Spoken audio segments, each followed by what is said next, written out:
melalui pondok ini. Oh itu beda, itu kualitasnya beda. Kalau ada orang melakukan ibadah karena takut neraka, itu berefek orang itu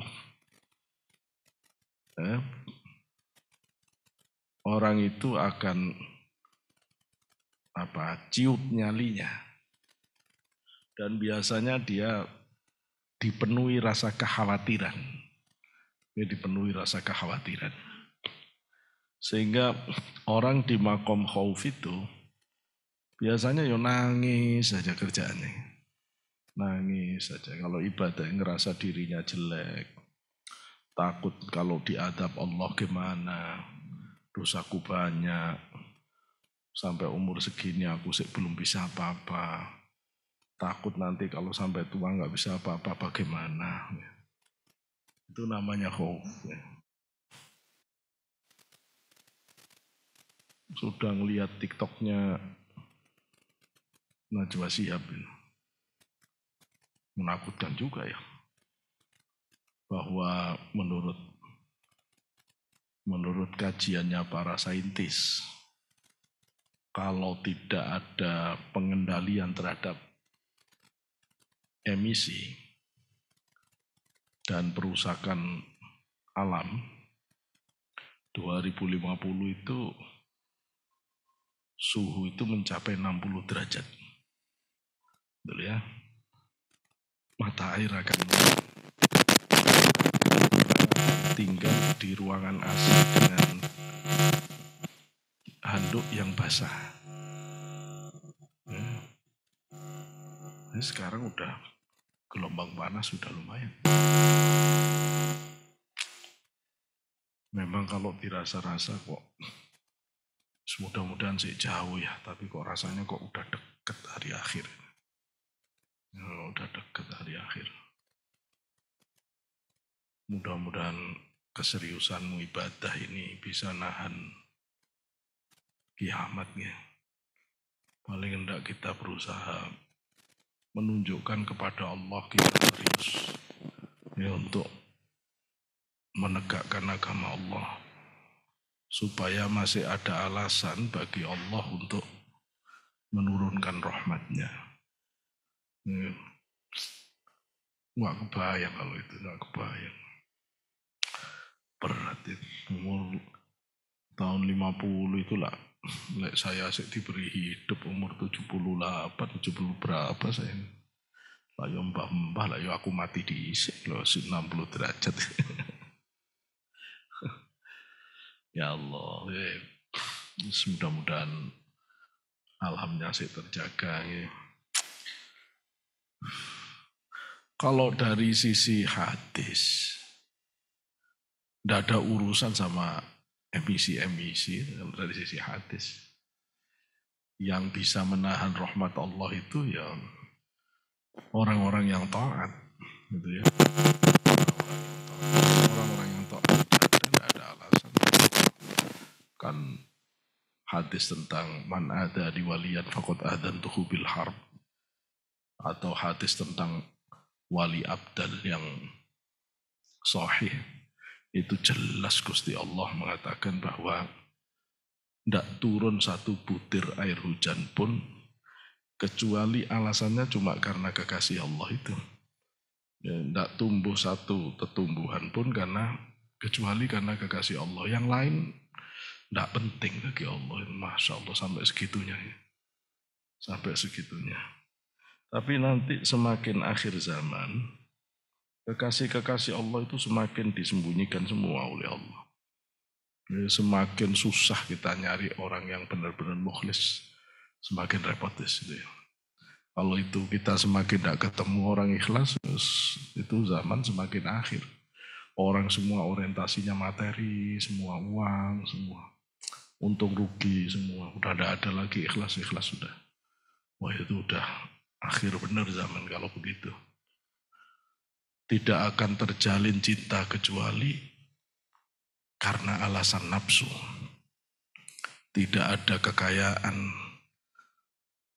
dan jabatan, tidak ada kekayaan kecuali kesombongan di belakangnya. Dan tidak ada kekuasaan kecuali dengan kedzaliman. Aduh, zaman seru ya. Yes, ya Allah. Sekarang ini orang baik sudah mulai susah megang jabatan. Sampean belum ngerti. Sampean sik belajar. Sik tidak tahu dunia nyata. Ya, kalau tahu nanti dunia nyata.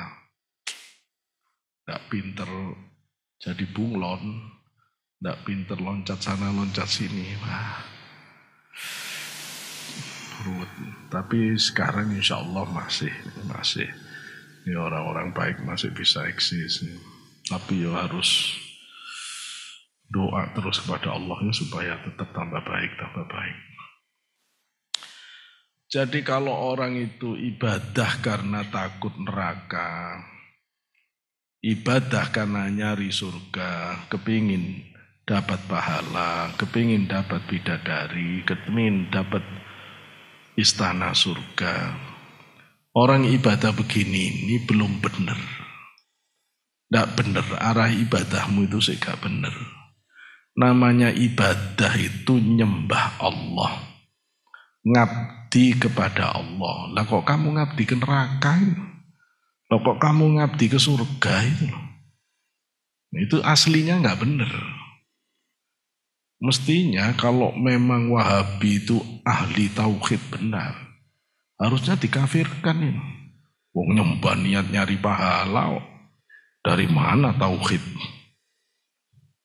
Tapi mereka nggak berani. Memang nggak pernah mikir kalau dakwah, nggak pernah mikir. Tapi kalau ngelihat ada orang buang bunga di perempatan jalan, langsung kafir. Gitu. Tapi kalau orang sholat nyari surga, enggak kafir. Padahal sama-sama enggak ke Allah. Gitu ya. Padahal kalau orang ditanya kenapa buang bunga di perempatan jalan, ternyata alasannya ya suka-suka ya saya aja, saya enggak ada niat apa-apa. Ya, kalau gitu mah enggak ada urusan sama musyrik. Enggak ada urusan sama musyrik. Jadi kalau masih alasannya takut kepada sesuatu selain Allah, alasan ibadah itu kepingin pahala, kepingin sesuatu selain Allah, tidak benar arahmu. Kalau tidak benar arahmu, berarti kamu belum menegakkan haknya Allah yang sesungguhnya. Haknya Allah untuk disembah. Haknya Allah disembah, kewajiban kita menyembah. Yang namanya kewajiban itu tidak perlu dapat pahala, namanya kewajiban. Seandainya Gusti Allah tidak ngasih pahala sholat 5 waktu, itu wajar. Wajar, Gusti Allah memang harus disembah kok. Memang kita ini wajib nyembah kok, gitu ya. Wajib nyembah. Cuma Gusti Allah saking lembutnya, saking penyayangnya, saking Rahman Rahimnya, itu diberi jembatan bagi orang yang belum kuat batinnya untuk langsung menuju kepada Allah itu. Nah itu kalau di tarbiyah itu namanya intermediate goals. Intermediate goals itu tujuan antara. Ada final goals, ada intermediate goal. Itu bukan tujuan sebenarnya. Jadi kalau diceritai oleh Rasulullah nanti surga begini, karena Rasulullah tahu batin kita itu tidak akan tergerak kecuali dengan impian-impian surga begitu. Kalau tidak diberi bayangan surga yang nikmatnya kayak begitu, tidak tertarik kita ibadah. Tapi begitu dikasih bayangan-bayangan surga, kita jadi semangat. Nanti puasa Arafah ya. Kamu kalau puasa Arafah, itu sama dengan diampuni dosa-dosa setahun yang lalu dan yang akan datang. Semangat.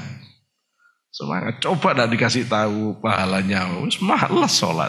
Apa puasa? Malas. Ya, sholat malam malas. Kenapa? Karena tidak tahu. Nah kalau begini tidak bisa kamu mengatakan, aku mulai sekarang tidak mikir pahala. Aku mulai sekarang tidak takut surga. Kalau kelas batinmu masih itu, gak bisa. Nggak bisa, kamu tidak bisa mengingkari dirimu yang misalnya makommu masih makom khauf. Kalau dasarnya kamu itu masih malas, ya untuk bersih-bersih harus diancam. Ya, kamu kalau tidak mau bersih-bersih terus, diusulkan untuk dikeluarkan lo dari mihrab. Oh, baru semangat. Jadi ada orang yang tidak bisa bergerak kecuali dengan ancaman. Kalau nggak diancam, itu ruhani paling lemah di dalam melaksanakan ketaatan. Mosok kalau nggak dikasih ancaman, nggak jalan. Ya, diberi harapan surga apa, nggak jalan. Dia ancam. Setelah diancam neraka, dikasih tahu siksanya orang yang menterlantarkan sholat itu kayak apa. Ya, baru terus ketakutan. Ya. Baru ketakutan. Masya Allah. Nah itu dasarnya khauf, dasarnya roja. Kalau orang ibadah itu dasarnya khauf atau roja, belum. Kapan kamu ibadah benar-benar sudah menunaikan haknya Allah, kalau ibadahmu tidak karena apa-apa, semata-mata ibadah itu ngabdi kepada Allah. Nah orang yang semata-mata ngabdi karena Allah, itu pasti batinnya sudah merasakan mahabbah, sudah kena cinta, sudah dapat cinta dari Allah. Sehingga orang kalau udah jatuh cinta itu, tidak dibayar juga rela. Kamu kalau diketikkan, kalau ada temanmu yang jatuh cinta, coba suruh ngetik skripsimu. Loh, enggak usah dibayar itu. Orang lain ngetik seminggu, dia 2 malam selesai, gak akan tidur. Padahal juga dibayar. Cukup kamu senyum ayo seneng wis. Dibayar senyum tok itu seneng. Makasih ya. Wah, wis tidur gak bisa tidur wis. Seneng gitu ya. Senangilah itu cinta itu. Cinta itu begitu. Tapi kalau nggak ada cinta, yang bayar rek gitu loh ya. 1 lembar sekian. Kamu nggak bayar tak kasih itu rojak. Nah, rojak. Atau kamu nyuruh, misalnya kamu ngajar di SMA. Terus pinter kamu. Dibagi 3 muridmu. Ini tugas akhirmu ya, ketikan ini. Kalau kamu nggak ngetik ini, nggak tak kasih nilai kamu. Wah, akhirnya ngetik. Nah itu khauf. Dia ngetik karena khauf. Kalau kamu minta bayaran karena rojak, tapi kalau kamu karena jatuh cinta, nah itu yang kamu menegakkan haknya yang sebenarnya kepada Allah. Tapi kalau pada Allah itu sampai karena cinta itu, nanti ada istilah yang sebenarnya kalau menurut saya ini Robi'ah, tapi di sini disebut syekh lain. Fa innal abda, ya. Karena sesungguhnya hamba, Allah berhak atas hamba itu atas segala sesuatu. Sedangkan hamba itu tidak punya hak apa-apa kepada Allah itu. Ya. Hak Allah, kamu punya hak apa kepada Allah? Kamu apa yang merupakan hakmu dan kewajiban Allah yang enggak ada. Gusti Allah mau wajibnya mutasila apa kamu ya. Wa kana Abu Hazim Al-Madani, namanya Muhammad Dhafir bin Muhammad dan seterusnya itu di bawahnya, Asyadili. Yaqulu, Abu Hazim Al-Madani mengatakan, inni la astahi min Rabbi an a'budahu khawfan minal adabi fa akuna mithla abdis su' illam yakhaf lam ya'mal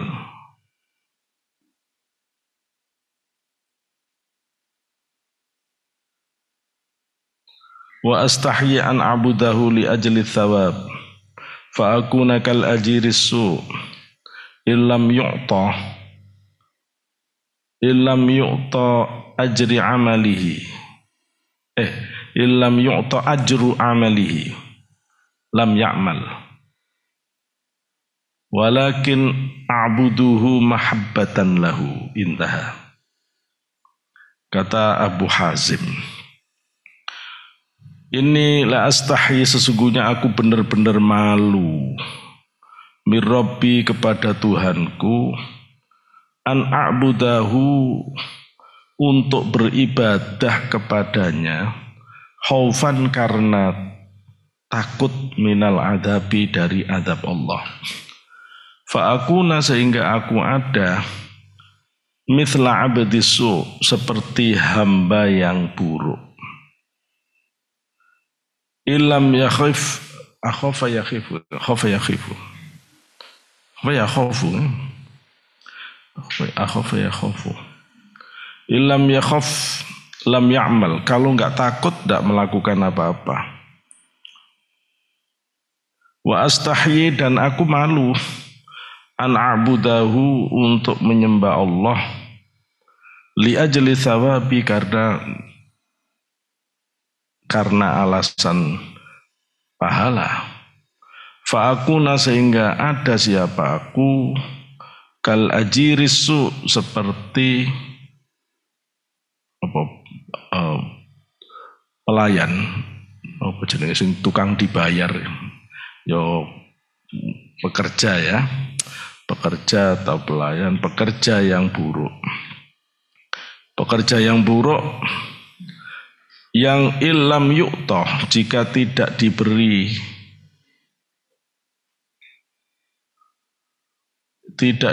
ajru amalihi, pahala amalnya, lam ya'mal, tidak mau melakukan.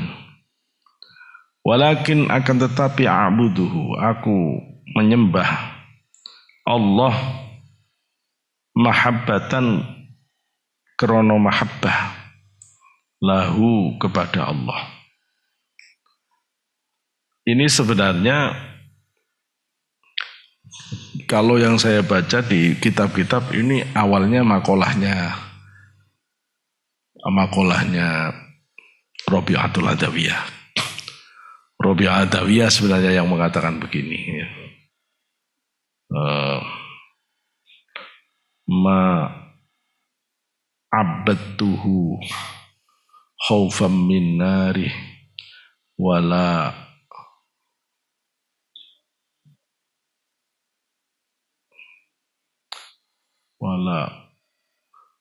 muhibban apa wala roja'an li jannati. Aku ini, kata Rabi'ah, tidak pernah ibadah karena takut neraka, tidak pernah. Juga tidak pernah mengharap surga. Sehingga ibadahku kal ajirisu, seperti pembantu, karyawan yang buruk. Maksudnya apa karyawan buruk itu? Kalau ada pekerja, karyawannya, yang kalau nggak diancam, nggak disiplin. Kalau ada mahasiswa, yang kalau tidak diancam tidak mau garap tugas, itu mahasiswa jelek. Kalau ada santri dikasih tugas, kalau tidak diancam itu nggak jalan, itu orang jelek. Jelek, paling jelek itu. Di atas itu agak baik dikit, kalau tidak dikasih pahala, tidak dikasih apresiasi, nggak jalan. Nah itu juga tidak bagus, tapi lumayan bagus daripada nunggu diancam. Kalau ke Allah orang itu ibadah hanya karena takut neraka, ngarep-ngarep surga, dua-duanya itu kayak pekerja yang tidak mau kerja kecuali ketemu bayarannya. Orang-orang yang ibadah nyari pahala itu, seandainya pahalanya itu dihilangkan, insya Allah tidak bisa ibadah orang itu. Ini tidak akan jalan ibadahnya. Wong dia ibadah nyari pahala itu kok. Nah itu yang disebut kal ajirisu itu, seperti pekerja yang buruk itu ngumpulin pahala senengannya, kolektor surga. Tetapi Abu Hazim dan Robi'ah itu benar-benar menata hati untuk ibadah, benar-benar karena Allah, karena mencintai Allah, ya, karena ingin menunjukkan baktinya kepada Allah. Semua karya monumental di muka bumi ini adalah ekspresi cinta. Sampeyan cek sudah. Taj Mahal, cinta. Borobudur, persembahan cinta. Piramid sama, persembahan cinta. Walaupun sudah meninggal. Semua kamu punya karya kan? Karyamu yang paling bagus pasti yang kamu memang mengerjakannya dengan cinta, dengan senang hati. Apa papermu yang terbaik? Adalah paper yang kamu tulis yang memang temanya kamu cintai. Gitu loh ya. Kamu pun lahir karena cintanya bapak ibumu. Maka semua yang monumental dalam kehidupan ini terlahir atas nama cinta. Kalau sesuatu itu lahir tidak dari cinta, itu jelek kualitasnya. Wes taruhan, ya. Masak, tapi masaknya itu tidak karena seneng, tidak karena cinta. Yo sak jadi-jadinya, bentuknya tidak jelas, ben.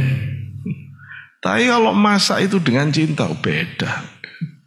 Sedapnya pas, ininya pas. Lihat aja ibumu kalau lagi masak sambil nyanyi-nyanyi, senyum-senyum, enak masaknya. Coba kalau masak sambil merengut-merengut, piring mau dibanting, kisah kasinan yang itu bedanya ya. Jadi cinta itu memang menyempurnakan. Dan Gusti Allah nyiptakan makhluk ini juga cinta alasannya. Pada hadis yang diyakini oleh para sufi tapi ditolak oleh ulama ahli hadis. Hadis qudsi yang berbunyi, kuntu kanzam mahfiyan fa ahbabtu an u'rafa fa halaqtul halqa fa bihi arafuni. Aku ini semula perbendaharaan yang tersimpan, kata Allah. Fa ahbabtu an u'rafa, aku kepingin, aku cinta untuk dikenal, loh kan? Fa khalaqtul haqqa fa bihi arafuni. Maka aku ciptakan makhluk yang dengan makhluk itu orang bisa mengenali aku. Maka lahirnya makhluk itu karena energi cintanya Allah. Makanya Robi'ah mengatakan cinta itu adalah kekuatan yang sudah ada sejak zaman azali, yang mampu mengembalikan seseorang kepada keabadian. Saya sampai hari ini belum ada definisi cinta yang lebih bagus dari Robi'ah ini. Saya setuju Robi'ah. Cinta itu adalah energi azali yang mampu mengembalikan orang kepada keabadian. Oh itu kalau Shakespeare aja tidak ada apa-apanya. Romeo Juliet, alah cinta apa? Apalagi Valentine. Wah, cintanya sipir. Cuma hanya sipir aja digede-gede nih. Ini loh ya. Gak ada apa-apa nih. Seperti yang pernah saya sampaikan ya, Robi'ah itu gregetan banget pada orang yang ibadah karena takut neraka, ngarep-ngarep surga, itu jengkel Robi'ah. Sehingga Robi'ah keluar rumah, bawa obor di tangannya, tangan satunya bawa air, satu timba air, teriak-teriak, demonstrasi. Nah kayak demonstrasinya mahasiswa bakar ban, ya macetin jalan, udah gitu dipanggil kasih uang, diem, mana? Opo itu? Demokrasi. Robiah enggak teriak. Kata Robiah, mana neraka, mana surga? Tak bakar saja surga itu. Biar tidak ada orang yang ibadah nyari-nyari surga. Mana neraka, tak siram neraka itu. Biar padam. Biar tidak ada lagi orang yang sibuk ibadah karena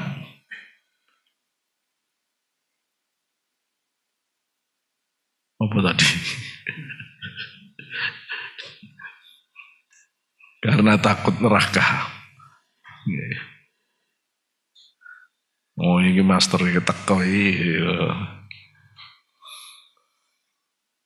Apa tiba salah nancepet ta?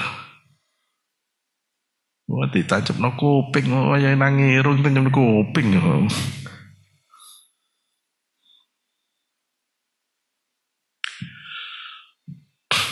Kata Robi'ah, mana orang yang ibadah karena mencintai Allah itu? Gergeten Robi'ah sama orang begitu itu. Sampai Robi'ah begini, ya Allah, begini saja ya Allah, kalau orang-orang memang tidak bisa untuk ibadah tidak takut karena nerakamu, masukkan saja saya ke nerakamu ya Allah, besarkan badan saya ya Allah, semua, sehingga semua sudut-sudut neraka itu tertutupi oleh badanku, sehingga tidak ada lagi orang yang beribadah karena takut nerakamu. Robi'ah boleh begini, kalau kamu, ya Allah masukkan saja, tidak usah doa, kamu bahaya masih gitu loh ya, pakai doa begitu masalah kamu. Robi'ah udah jelas-jelas walinya Allah, udah jelas-jelas dapat ridhonya Allah, dia waliyah. Ya. Memang orang-orang yang sudah sampai makom mahabbah itu seru ya, seru. Makanya saya selalu pesen ya, kalau kamu belum dapat mahabbah, ibadah itu ya boleh banyak, tapi tidak usah terlalu maksa juga. Kamu mau setelah saya beritahu bahwa Imam Ahmad bin Hambal sholat sunnahnya sehari semalam 300, Al-Hallaj Imam Junaid Baghdadi sunnahnya sehari semalam 400. Imam Ali Zainal Abidin sehari semalam 1000 rakaat. Terus kamu mau tiru-tiru itu sehari 100 rakaat, terus gempor kamu, nggak usah kamu sak cukupnya aja. Yang penting rawatib kamu jalankan, yang sunnah muakkadah, wis itu aja dijaga. Tapi nanti kalau sudah tumbuh cinta, kamu ndak tak suruh nambah aja udah kesem-kesem nambah. Ya. Orang itu kalau sudah kena cinta, itu ndak ada sakit. Cinta itu meniadakan sakit. Cinta itu meniadakan lelah. Cinta itu melipat jarak dan waktu. Itu cinta. Sehingga kalau orang sudah dapat energi cinta, itu loh yang bikin orang terus bisa sholat semalaman tidak tidur, itu ya cinta. Tapi kalau kamu tidak dapat cinta, mbok maksa ya tetap ngantuk kamu. Ya dipaksa-paksa sholatnya sambil tidur-tidur, malah nggak bener. Sholat ngantuk makruh. Kalau kamu terus sholat sambil ngantuk malah jelek. Mending tidur tapi baca doa. Kamu tidur baca doa, sunnah. Kamu sholat ngantuk, makruh. Milih mana kamu? Sholat makruh atau tidur sunnah? Tidur aja.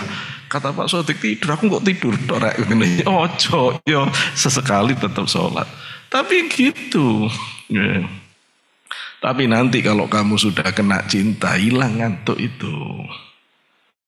Ya. Yang sudah semester-semester akhir itu. Ya, biasanya sudah hampir-hampir kena cinta itu. Ya. Kalau orang sudah kena cinta itu gak ngantuk. Ya. Gak ada ngantuk. Orang kalau sudah kena cinta itu, kalau gak cinta, coba janjian. Terlambat 10 menit. Nanti iso gak teko-teko. Gak ada cinta. Orang kalau gak ada cinta terlambat 10 menit aja udah marah-marah. Coba kalau orang itu nunggu orang yang dicintai. Sudah 2 jam, 3 jam, terus datang. Ditanya terus sama yang ditunggu kekasihnya ini. Udah lama mas? Kak, baru saja. Kak, mohon maaf ya tadi saya agak ini. Enggak apa-apa. Mau 5 jam enggak apa-apa. Enggak capek, enggak. Siap sehat gitu. Sehat. Ya wis itu orang cinta wis ngono iku. Pokok kalau enggak gendeng itu enggak cinta namanya. Cinta itu harus gendeng. Enggak kerasa memang begitu. Makanya kalau kamu melihat kelakuan para wali sampai sholat ribuan rakaat begitu, ya, sampai malam tidak pernah tidur, itu wali tidak ngerasa apa-apa itu. Yang dirasa seneng toh. Loh kamu belum punya rasa seneng, ya jangan tiru-tiru kamu, kelenger kamu, gitu loh ya. Tidak bisa kalau belum mahabbah belum bisa. Jadi ke Allah itu tetap juga diukur, ya, diukur. Kalau Allah udah ngasih silahkan getno. Tapi kalau Allah belum kasih, wajar-wajar saja. Wajar-wajar saja. Maka kalau saya ngajari kamu ya sholat itu ya biasa aja. Yang penting kamu jaga sholat tahajud minimal 2 rakaat, witir minimal 3 rakaat. Wes itu aja jogon. Tapi sekali waktu Allah ngasih rasa nikmat di dalam sholatmu, antemen wes sholatmu yang banyak. Nanti ada satu malam di mana Allah narik batinmu sehingga kamu tidak ngantuk. Sholat itu nikmat sekali. Wes kamu sholat terus kalau gitu. Sholatmu yang banyak. Sholatmu yang banyak. Kamu minta kepada Allah dengan permintaan yang paling dalam. Sampai amati saya kalau doa Sabtu, tidak selalu sama panjangnya. Kalau Allah buka, pasti saya doa panjang. Tapi kalau Gusti Allah bukanya sebentar, doanya sedikit saja. Beda dengan orang yang tidak bisa ngerasakan. Mau Gusti Allah buka, mau Gusti Allah nutup, panjang terus. Doa kok panjang terus sih piye? Ya, kalau ndak ada kepentingan ndak usah panjang-panjang, gitu loh ya. Ya itu cirinya orang kalau belum nanti kan ya ndak apa-apa namanya saya juga ketika mahasiswa ya belum ngerti ya tak panjangin aja. Nanti begitu. Ya Ustadz kamu akan tahu. Ustadz kalau kiai khos semuanya begitu ya. Kalau dia tahu Rabbana atina fid dunya hasanah, sudah selesai. Kalau ke pesarian juga begitu. Kalau ada orangnya ya panjang, semua dibaca. Tapi kalau nggak ada orangnya, Rabbana atina fid dunya hasanah, saya berangkat pulang. Kalau kita belum tahu ya enggak rutin pokoknya ya setelah ini baca ini, setelah ya bagus saja daripada enggak gitu loh ya. Bagus saja daripada enggak. Tapi ibadah model begini ini niru Rasulullah. Rasulullah itu kalau ibadah begitu. Rasul kalau lagi dengan Allah, wah gak karu-karuan. Bisa 1 malam itu dihabiskan hanya dengan Allah. Sampai betisnya pecah, sampai betisnya bengkak, tumitnya pecah, kelakon. Betis pecah, ruwet ya. Gak bisa bayangin. Segitunya. Makanya beribadah itu nyantai saja. Yang penting jangan putus istiqomah. Ya. Yang penting jangan putus istiqomah. Misalnya kalau yang sudah BA Thariqah, sehari semalam kamu tugas pikiran Allah latifatul qalbi 5.000. Ya wis 5.000 saja. Tapi pas kamu pikiran Allah kok nikmat banget. Jangan berhenti kamu, terusin udah. Terus. Udah 5.000 teruskan. Ya gak ada ujian, besok misalnya hari libur, wes terusin. Tapi nikmat banget.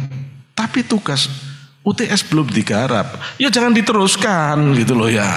Jangan ngawur kamu, tetap harus ngerjakan pekerjaanmu secara benar. Ya jangan terus egois, ibadahmu mbok jos, akhirnya terus begitu ditanya, UTS-mu mana tugasnya?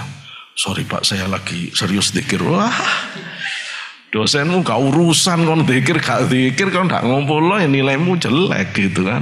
Ya jangan begitu. Mbok saya pikiran pada subuh. Saya itu punya kebiasaan dari mbah saya semuanya itu wirid pada subuh sampai isyraq. Maka kalau namu ke saya jangan jam-jam itu ya. Pasti nggak tak temoni kamu. Terus tapi tiba-tiba misalnya hari itu Nelbir harus masuk pagi misalnya ya.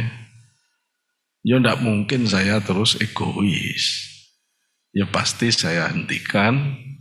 Meskipun nikmat ya tetap hentikan. Niru siapa? Niru Rasulullah. Rasulullah kalau sholat itu nikmatnya enggak karuan, udah pasti. Tapi kalau Rasulullah sholat, mimpin sholat terus kedengaran ada anak kecil nangis, pasti dicepatkan oleh Rasulullah. Itu beda dengan imam-imam yang masih amatir itu. Ada bayi nangis, sampai orang tuanya nangis, tetap aja Al-Baqarah dibaca. Panjang habis-habis. Ya apa gitu itu. Nggak boleh, gitu itu nggak boleh ya. Dan jenengan kalau jadi imam sholat apa, tetap dirasakan makmum itu. Nggak boleh kita ke bawah terlalu khusyuk, nggak boleh juga. Maksud saya, sampai kamu tidak menyadari jamaah itu nggak boleh. Ini nggak boleh. Tapi kalau sholat sunnah, kamu nggak sadar apa-apa, nggak apa-apa. Mana buktinya Rasulullah sholat jamaah sampai kemudian Rasul benar-benar istighraq billah yang tidak sadar? Nggak ada. Karena itu bukan ruangnya, bukan ruangnya. Bahkan yang ada Rasul marah kepada Mu'adz bin Jabal yang sholatnya terlalu intens sampai kepanjangan, sampai ada sahabat yang punya urusan dengan kebunnya bingung. Ikhlas tak terus-terus no. Urusan kebun gak jalan ini. Akhirnya dia mufarokoh, dia sholat sendiri. Begitu selesai sholat dilaporkan oleh Mu'adz. Rasul bukan yang ini lapor ke Rasulullah yang mufarokoh ini. Dipanggil Mu'adz oleh Rasul. Kamu baca apa? Baca ini. Kamu mau ngerusak agama ini apa kata Rasulullah? Yang dimarahi Mu'adz. Yang dimarahi Mu'adz. Maka saya sepakat dengan Gus Baha itu. Tidak ada dalil Rasulullah marah karena imam baca surat pendek. Tidak ada. Tapi kalau Rasulullah marah dengan imam yang kepanjangan baca surat, ada. Loh, makanya kiai pendek-pendek. Loh itu soalnya. Tapi kalau di sini, apalagi teman-teman yang ahli Quran, ya, jenengan terus sholat jamaah malam, mau dibuat satu juz, monggo, itu bagus saja. Silahkan, baik kalau sudah sama-sama sepakat, itu bagus ya, bagus. Saya ngomong yang untuk umum-umum ya, masyarakat umum-umum.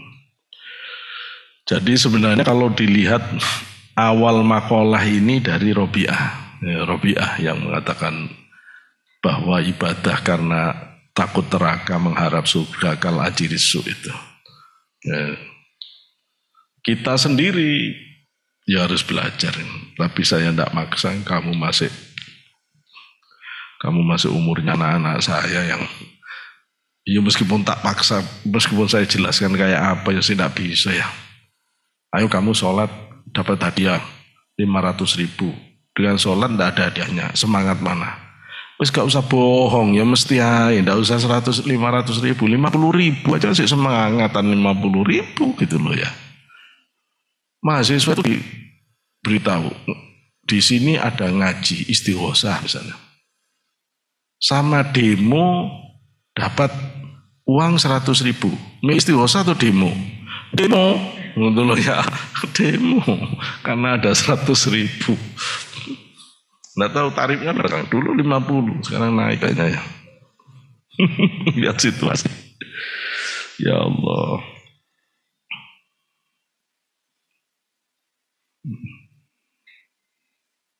Fa'idha amila ya, fa'idha amila al-muridu ala dhalika, apabila murid itu mengamalkan yang demikian. Mengamalkan yang demikian itu maksudnya mengamalkan ibadah semata-mata karena cinta kepada Allah, tidak karena takut neraka, tidak karena mengharap surga. Ya. Maka ada murid itu, karena ada siapa murid itu abdan, sebagai hamba lillahi bagi Allah, haqqan secara hakiki. Kalau sampai orang itu benar sholat tidak karena takut neraka, tidak karena mengharap surga, benar-benar karena niat cinta kepada Allah, maka itu murid yang hakiki.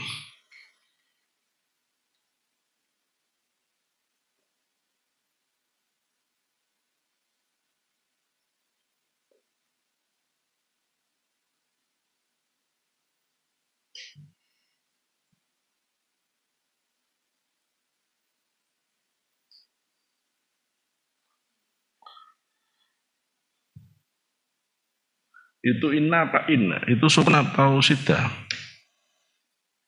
Fa'in. Fa'inna apa fa'in? Fa'in ya.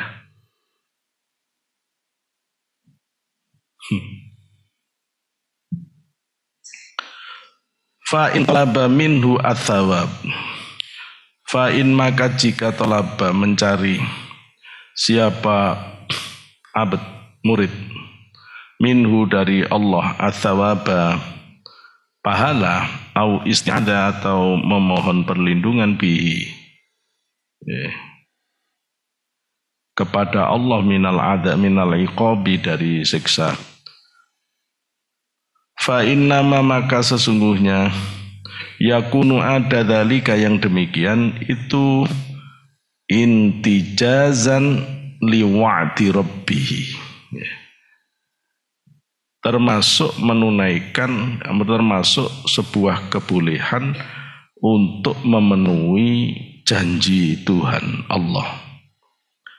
Wattiba'an dan karena mengikuti lima udhina lahu dari sesuatu yang diizinkan bagi dia fihi di dalam ma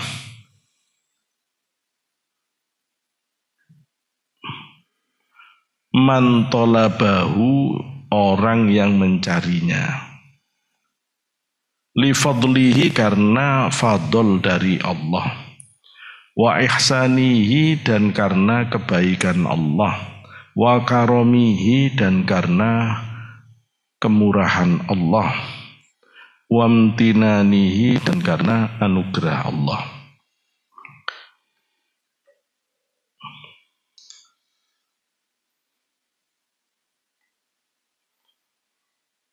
Jadi kalau seandainya orang itu tetap ibadah karena nyari pahala, ibadah takut neraka, sebenarnya ibadah begitu itu tetap diperkenankan ya, karena itu bagian dari yang dijanjikan Allah. Nah, itu yang dijanjikan Allah. Dan itu termasuk yang diizinkan gitu ya untuk dicari. Ya, kenapa begitu? Ya karena saking murahnya karunia Allah, ya, karena kebaikan Allah. Kalau sampai orang itu tidak dibolehkan ibadah karena surga, karena neraka, takut neraka, itu ya tambah tidak ada orang sholat.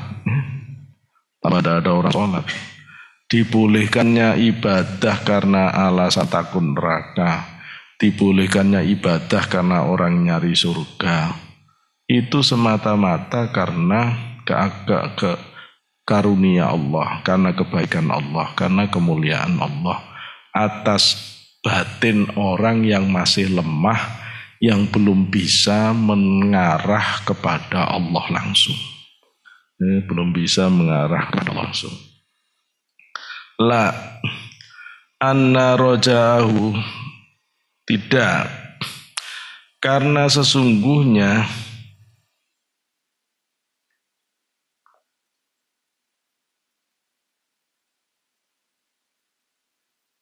la anna roja'ahu li husuli dzalika huwal ba'itsu lahu ala qiyami bi ta'atihi wa mulazamatihi li ibadati. Bukan, karena sesungguhnya pengharapan murid li husuli dzalika, untuk mendapatkan yang demikian, huwa al ba'itsu, dia itu bangkit atau ya bangkit, mendorong, motivasi lahu bagi murid alal qiyami, untuk menegakkan bita'atihi, dengan ketaatan murid, wa mulazamatihi, dan mulazamah, kontinuitas murid, li ibadatihi, untuk ibadahnya murid. Wa hadza madhabul arifin, dan ini merupakan madhabnya orang-orang yang sudah ma'rifat, al-wasilina, yang sudah sampai ke hadirat Allah, al-wasilina, yang sudah sampai ila rabbil alamin, kepada Allah, Tuhan semesta alam. Tuhan semesta alam. Biasanya kamu kalau nyebut Tuhan semesta alam itu, Tuhan semesta alam itu alam dunia. Paling banter kamu nyebut semesta alam itu ya alam dunia dengan segala bintang dan seterusnya. Padahal alam yang dimaksud di sini itu alam dohir, alam malakut, alam mulki wasyahadah, alam jin wasyayatin, alam malakut, alam jabarut, alam lahut, itu semuanya Rabbul Alamin. Jadi Gusti Allah itu Tuhannya alam itu tidak cuma alam dohir, tapi juga alam.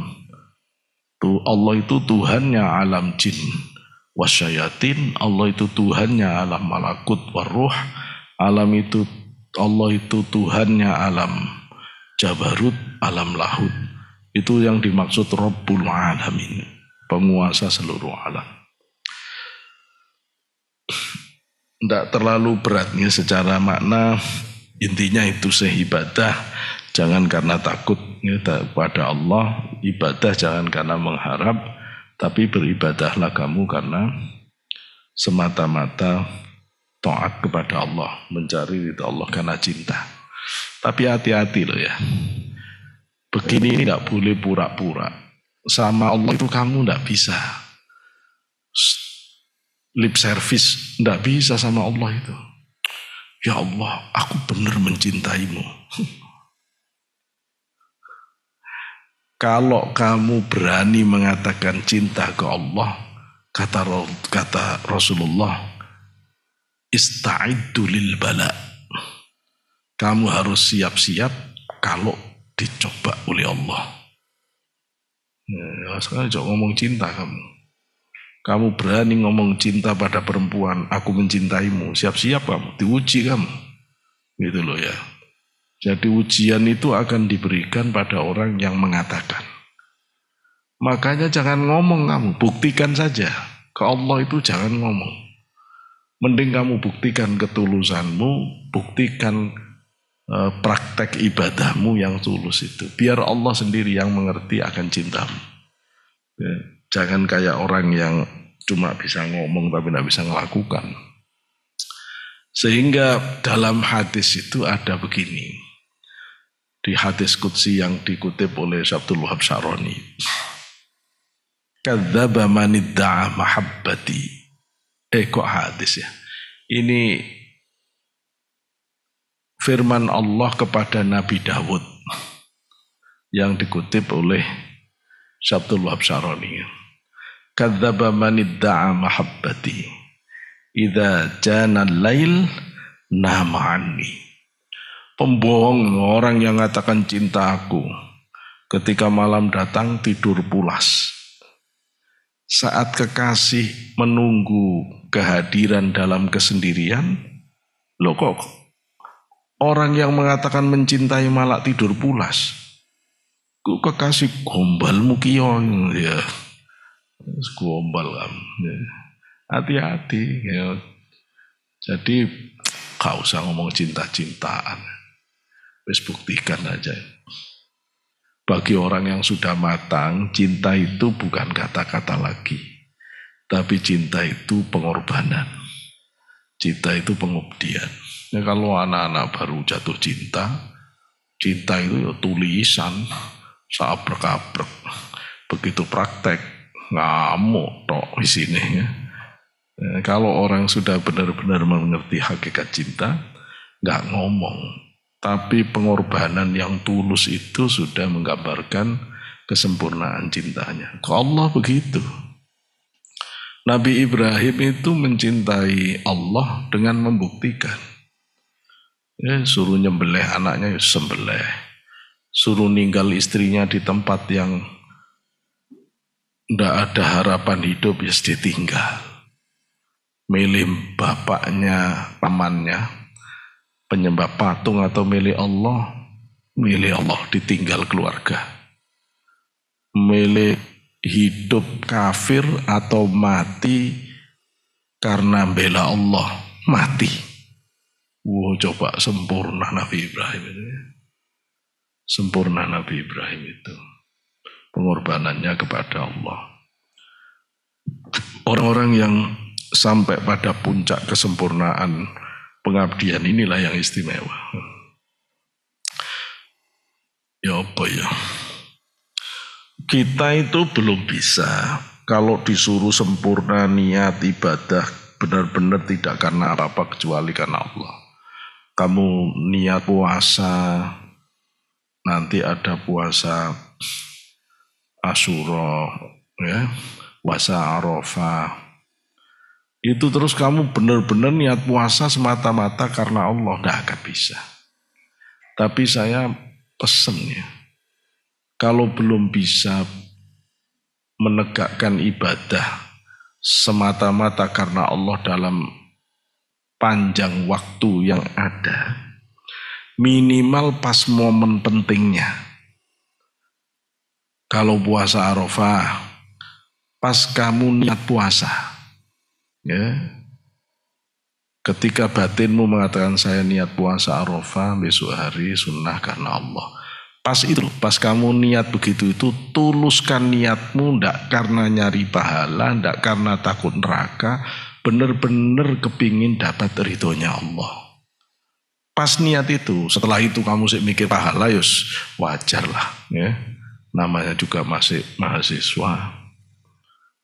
Sholat juga begitu, pas takbiratul ihram itu kamu niat benar tulus karena Allah. Niat sholat tahajud, niat karena Allah. Bahwa setelah Allahu Akbar, terus pikirannya tapi saya tolong Allah, saya agak susah, ya terserah kamu lah. Tapi yang penting pas takbir. Nah, yang mau nikah, bukan yang praktek nikah maksudnya ya. Yang mau nikah itu kalau pas akad nikah, nanti maksudnya. Kalau pas akad nikah, kamu niat bener, niat karena Allah, niat karena ikut sunnahnya Rasulullah itu. Pas qabiltu nikahaha, pas ngomong qabiltu itu kamu rasakan benar niat semata-mata nyari ridhonya Allah, niat semata-mata mengikuti sunnah Rasulullah. Jangan karena cantiknya istri itu, enggak, jangan. Itu dulu saya dapat ijazah dari kiai saya gitu. Nanti pas akad qabiltu, jangan dipikir apapun, semata-mata niat karena Allah. Setelah itu senang punya istri, loh, terserah kamu wis. Yang penting pas qabiltunya bersihkan niatmu, tidak ada apa-apa kecuali karena Allah. Pokoknya setiap niat itu belajar bersih, tidak ada apa-apa kecuali Allah. Nah insya Allah kalau begitu, tanaman ibadahmu itu insya Allah aman, tidak kena riak. Tidak kena riak, karena itu penting. Begitu kamu salah niat, riak, waduh bubar sudah. Ke atas itu tidak ada yang benar sudah kamu nanti.